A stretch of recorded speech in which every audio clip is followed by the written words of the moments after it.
Reytan, Day 8.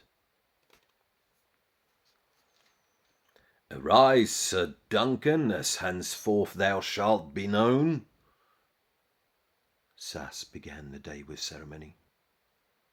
Thou art but second to my crown, dominant shall be thy hegemony.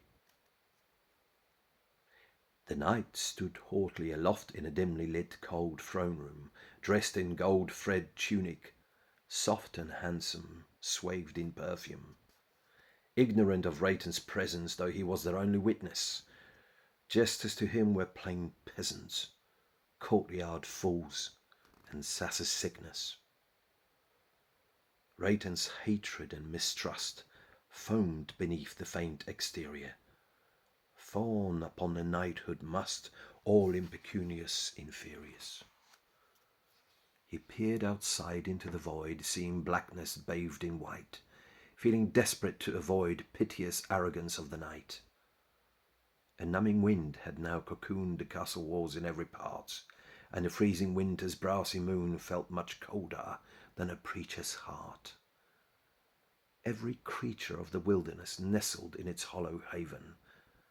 Birds grew quiet in their stillness, save the shrieking of one raven. Treetops howled like ghosts impugned, tarns and lakes cracked ice sheet covers, huts by stinging frost consumed, and choking grass with snow was smothered. I'll get men to gather cottonwood. The knight broke Reytan's rumination, beaming with a newfound statehood and his master's adulation. Rode he out the gates with great affront and a gang of slave enforcers, capable of mostly grunts, useless in all forms of warfare. And at the helm by his side, witless Tertius and dumb Gabe, crude and crass personified, leading this rank cavalcade. Pretty soon the desperate minions of the realm of Voros slaved, gathering wood while crudely pinioned, far too weak to show their rage. 100 carts of fresh-cut logs driven were into the stores. Tertius beat the underdogs, for he craved that much more. "Come, you vassals," Gabe opined. "Deadly winters come upon us. Every further branch entwined is a small but worthy bonus." Men too feeble were dispatched with a sword and a grunt, but the knight's band of snatchers, lowlife, dirty, reeking runts. Finally, when the stores were crammed and the people close to dying, castle gates were closed and armed, leaving them in cold snow lying. Every bloody frozen eyeball peered up at the rampant gates, swearing vengeance at the stone walls of the royal advocate. Deep within, the warmth and comfort of a sweet and smoky atmosphere wafted through the gilded court, where they dined on fallow deer. Sass and pompous knights to felons fell asleep from filthy gluttony, while high above the eagle's talons scraped the clouds in pain so sullenly. Reytan spied the raptor's beak chomping at the frozen human waste, feeling kinship with this bleak bird of prey and of distaste. Meanwhile, while the vile pigs snored, lone Sir Duncan strutted in a ring, swinging wildly with his sword, telling tall tales to the slumbering king. The night he loved to hear his voice. It mattered not that no one listened. Reytan had to. He'd no choice. Offered he thus no resistance. He told the tale once more again of how he beat the villa herds at their very own cruel game, and how he came out all unhurt, how Perfidio begged for mercy, how Scararossa limped away, how the whole tribe is now nursing wounds, and how he made the nomads pay. Deep into the heavy hour, vain Narcissus spoke of fame and of glory over those that cowered in the presence of his name. The king, he woke with a shudder halfway through this monologue, then back to sleep he recovered, slavering like a fat bullfrog. This soul farce, with arrogance imbued, went on for the longest time, broken up by maids of wood stoking fires, all in line. Each one bent in adoration of this champion of the land, but underneath they hid vexation, with tear-filled eyes like gritted sand.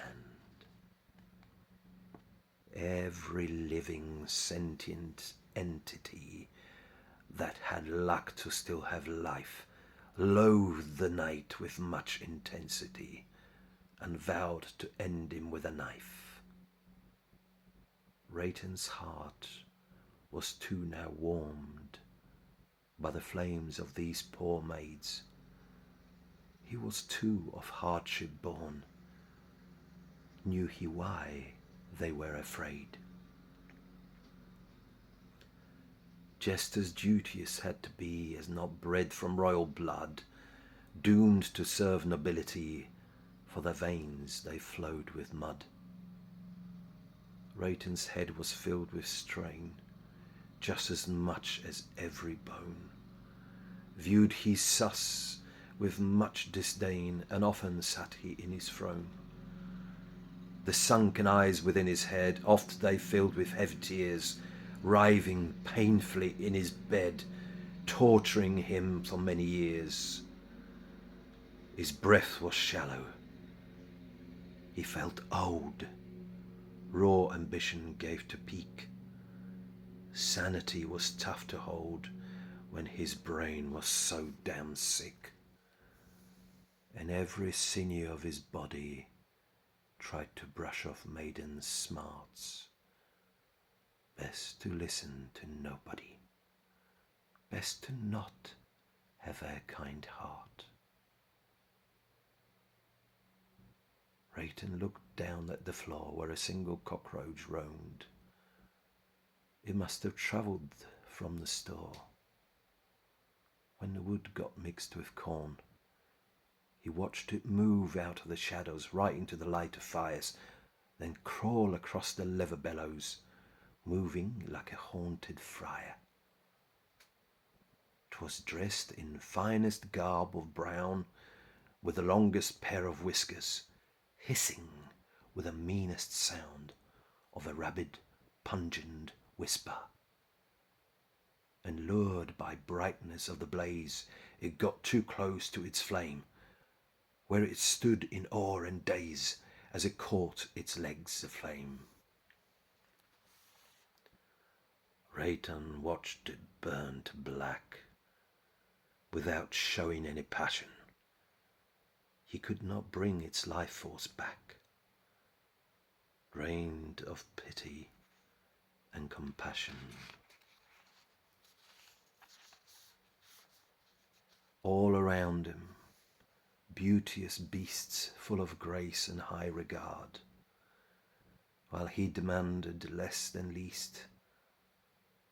For the cockroach, life was hard, and all the warmth within his heart sunk below life's bottom line. He was dealt the lowest card, ever trailing far behind. The jester curled up by the fire, for once actually feeling cold, looking at this dunce in gold attire, feeling worthless, tired, and old. The knight now finished his oration, for the scathing frost had dropped. The sun became the land's salvation, and the bitter winds had stopped. Doors were opened, gates ajar. Winter quickly gave to springtide.